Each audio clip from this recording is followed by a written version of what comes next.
சுபாஷ் சந்திர போஸ். சுபாஷ் சந்திர போஸ் ஜனவரி 23, 1897 பிறந்தார். அவர் கட்டாக், ஒரிசாவில் பிறந்தார்.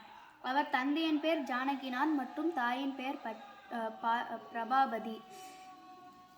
அவர் ஒரு பணக்கார குடும்பத்தில் பிறந்தார். அவர் புத்திசாலியானவர் மற்றும் உறுதியை காட்டினார். அவர் ஸ்காட்டிஷ் சர்ச் கல்லூரி மற்றும் பிரசிடென்சி கல்லூரியில் படித்தார்.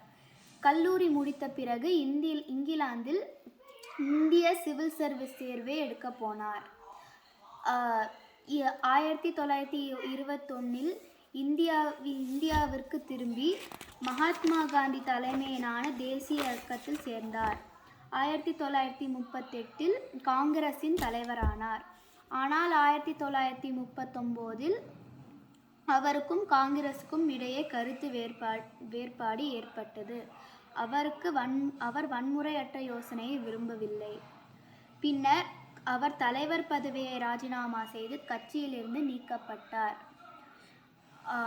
அதன் பிறகு ஃபார்வர்டு பிளாக் என்ற கட்சியை தொடங்கினார். சுதந்திர போராட்ட வீரர்களை அணி திரட்டவே இந்த கட்சியை தொடங்கினார். துரதிர்ஷ்டவசமாக அவர் கைது செய்யப்பட்டு பிரசிடென்சி சிறையில் அடைக்கப்பட்டார். 1941 அவர் சிறையிலிருந்து தப்பி ஜெர்மனிக்கு வந்தார். ஜெர்மனியில் நேதாஜியும் மற்றும் சில இந்தியர்களும் ஆங்கிலம், ஹிந்தி, வங்காளம், தமிழ், தெலுங்கு, குஜராத்தி மற்றும் பாஸ்தோ மொழிகளில் வானொலி ஒளிபரப்பினார். 1943 அவர் டோக்கியோவிற்கு வந்தார்.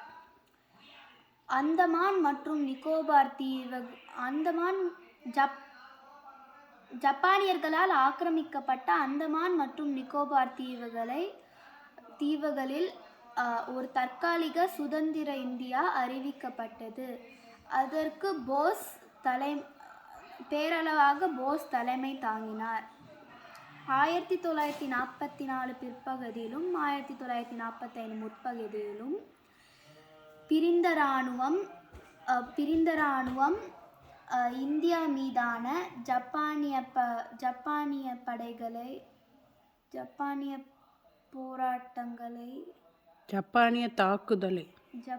தாக்குதலை மாற்றி அமைத்தனர்.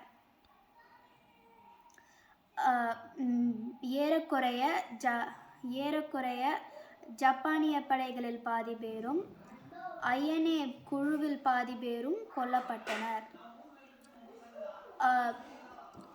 மீண்டும் சிங்கப்பூர் கைப்பற்று சரணடைந்தது. சோவியத் யூனியன் எதிர்காலத்தை தேர்ந்தெடுக்கிறதுக்காக போஸ் மஞ்சூரியாவிற்கு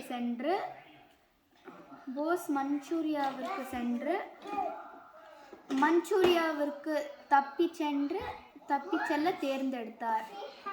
அது ஆங்கிலேயர்களுக்கு எதிராக இருக்கும் என்று நம்பினார். ஆகஸ்ட் 18, 1945 அவர் ஜப்பானிய தாய்வானில் அவர் விமானம்